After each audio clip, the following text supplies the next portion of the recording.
हमारे राम मर्यादा पुरुषोत्तम राम हैं और जो भाजपा के जो राम हैं, जो फर्जी इन्होंने एक पोस्टर बनाया है, उसके बीच में लड़ाई होगी और हमारे भगवान श्री राम जीतेंगे। यहाँ पर हमारा कोई मोदी का जादू इससे नहीं चलना कि यहाँ पर संतोष जी का जादू जो था कभी था वो अब खत्म होने वाला है, खत्म होना भी चाहिए। बरेली और आंवला आसपास के जो हमारे कैंडिडेट डिक्लेयर्ड हुए हैं, बहुत अच्छे कैंडिडेट डिक्लेयर हुए हैं। बहुत बड़े मार्जिन से समाजवादी पार्टी बरेली लोकसभा का चुनाव जीतने जा रही है, ऐसा मेरा विश्वास है। आदाब, नमस्कार। मैं वसीम अख्तर और आप देख रहे हैं द लीडर हिंदी। हम इस वक्त यूपी के ज़िला बरेली में हैं। अटारी बिल्डिंग पर ये पूर्व सांसद प्रवीण सिंह एरन का कार्यालय है। अभी कुछ देर पहले ही आपका टिकट अनाउंस हुआ है। पूर्व सांसद रहे हैं। टिकट को लेकर कोई बहुत लंबी लड़ाई भी नहीं थी। माना जा रहा था कि टिकट आपको ही होगा। हमारे साथ हैं इस वक्त एरन साहब। ये जो लड़ाई इस बार की होगी वो किस तरह की देख रहे हैं? ये लोकतंत्र के रक्षा की लड़ाई है।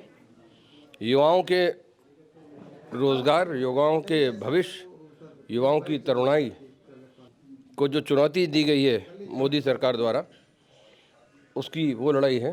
और किसान और जवान जय किसान की लड़ाई है, जो लाल बहादुर शास्त्री जी ने जो आह्वान किया था, और उसको ध्यान में रखते हुए हम सब लोग कोई कमी नहीं छोड़ेंगे। और आप देखेंगे समाजवादी पार्टी के और सहयोगी दल जो भी होंगे या आगे बनेंगे, उनके एक एक कार्यकर्ता मजबूती के साथ ही संघर्ष करेगा और विजय हासिल करेगा। जिस तरह का सीन बना दिया गया है उससे उलट क्या स्थिति आप देख रहे हैं? जो सीन, मेरा ख्याल है आपका इशारा गोदी मीडिया की तरफ है। तो गोदी मीडिया से उम्मीद यही थी। गोदी मीडिया ये काम 2012 से कर रहा है। 2012 में अखबारों का और न्यूज़ चैनल का मालिकाना हक बदला गया।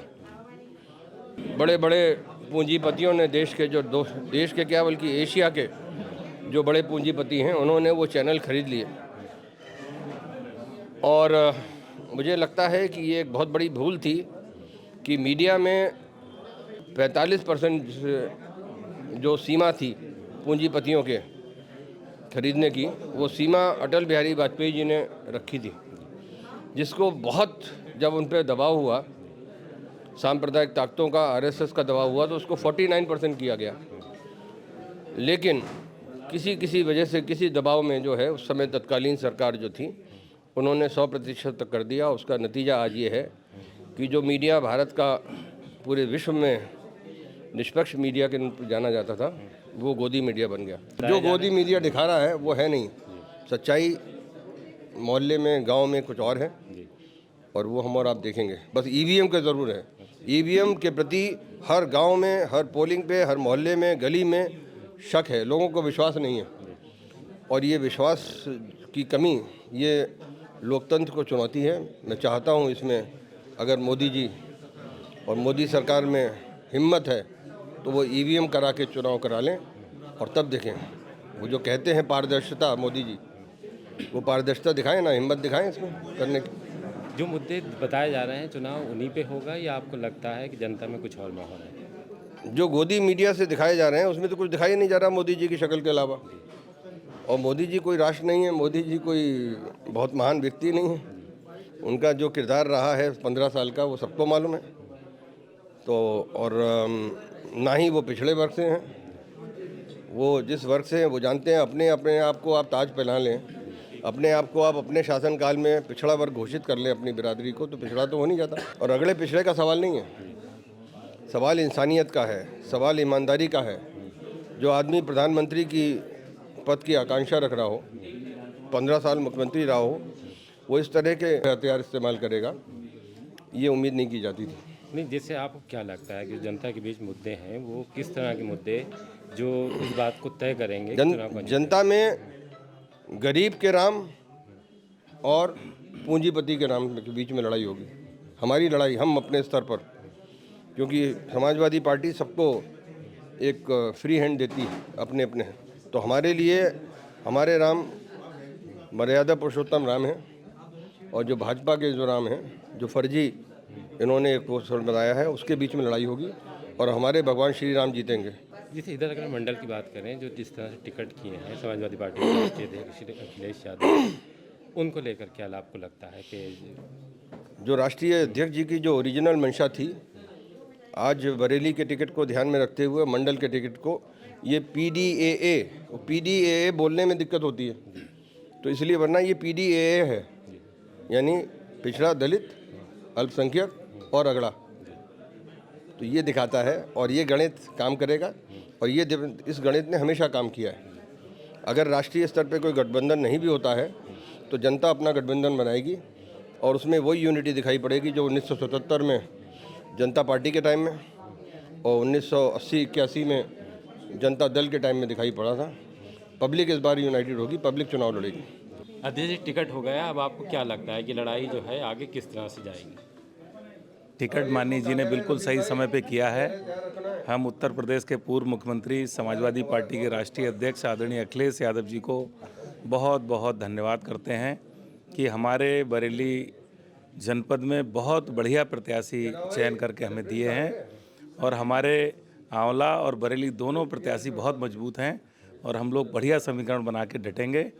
PDA का मतलब आपको एरन साहब ने बता ही दिया। P का मतलब पिछड़े, D का मतलब दलित, A का मतलब अल्पसंख्यक, आदिवासी, आदि आबादी, पीड़ित, अगड़े, इन सब को साथ लेके हम मजबूती से समाजवादी पार्टी के प्रत्याशी को जिताने का काम करेंगे।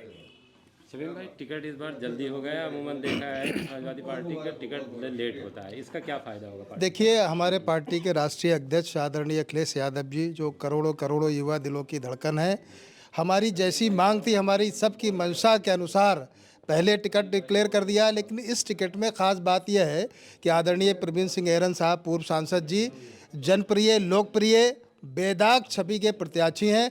आप लोगों के जो चेहरे पर खुशी नज़र आ रही है, इस बात से अंदाज़ा लगा सकते हैं कि समाजवादी पार्टी बरेली और आंवला आसपास के जो हमारे कैंडिडेट डिक्लेयर्ड हुए हैं, बहुत अच्छे कैंडिडेट डिक्लेयर हुए हैं। बहुत बड़े मार्जिन से समाजवादी पार्टी बरेली लोकसभा का चुनाव जीतने जा रही है, ऐसा मेरा विश्वास है। मेरे बराबर में पूर्व महापौर सुप्रिया ऐरन को आप देख रहे हैं, वो किस तरह से खुश हैं, उस खुशी को हम उनके लफ्ज़ों में जानते हैं। जी, आप सबको बधाई, हमारे पत्रकार बंधुओं को बधाई, जो बहुत दिनों से चाह रहे हैं। मैं जानती हूँ सबके दिलों की इच्छा है कि इस वक्त बदलाव होने की ज़रूरत है, बहुत सख्त ज़रूरत है। किसी की भी सरकार केंद्र में होती है। 8 बार से हम लोग एक ही सांसद जी को झेल रहे हैं, संतोष गंगवार जी को। मैं सिर्फ बरेली की बात करूंगी, मैं बाहर की बात करूंगी नहीं।